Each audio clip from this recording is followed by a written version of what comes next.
వైకాపాలోకి ఇవాళ కూడా చేరికలు కొనసాగాయి. కర్నూలు ఎంపీ బుట్టా రేణుక, నెల్లూరు జిల్లాకు చెందిన తెదేపా నేత ఆదాల ప్రభాకర్ రెడ్డి, తెదేపా ఎమ్మెల్సీ మాగుంట శ్రీనివాసులు రెడ్డి, రాజ్యసభ మాజీ సభ్యురాలు వంగా గీత వైకాపా తీర్థం పుచ్చుకున్నారు. హైదరాబాద్ లోటస్ పాండ్లోని నివాసానికి విడివిడిగా వచ్చిన నేతలు వైకాపా అధ్యక్షుడు జగన్ పార్టీలోకి ఆహ్వానించారు. కండువాలు కప్పి సభ్యత్వం ఇచ్చారు. ఎప్పుడైనా సరే దూరం నుంచి అన్ని చక్కగా అందంగా కనిపిస్తాయి. ఆ భ్రమలో నేను ఒక పెద్ద తప్పు చేయడం జరిగింది. అదే ఆలోచనలో దాంట్లో ఒక ఒక స్టెప్ వేయడం జరిగింది.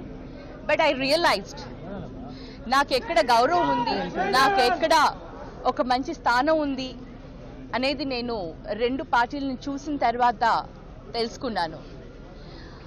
ఒక మహిళగా, ఒక బీసీ నాయకురాలుగా ఏదైతే ఒక రెస్పెక్ట్ నాకు ఇక్కడ దొరుకుతుండిందో ఒక చిన్న మిస్అండర్స్టాండింగ్తో ఒక పెద్ద తప్పు చేయడం జరిగింది. సో ఐ హావ్ రియలైజ్డ్ ఆ తప్పుకి పనిష్మెంట్ కూడా నేను ఆల్రెడీ అయిపోయి పనిష్మెంట్ కూడా అనుభవించి వస్తున్నాననే ఫీల్ అవుతున్నాను.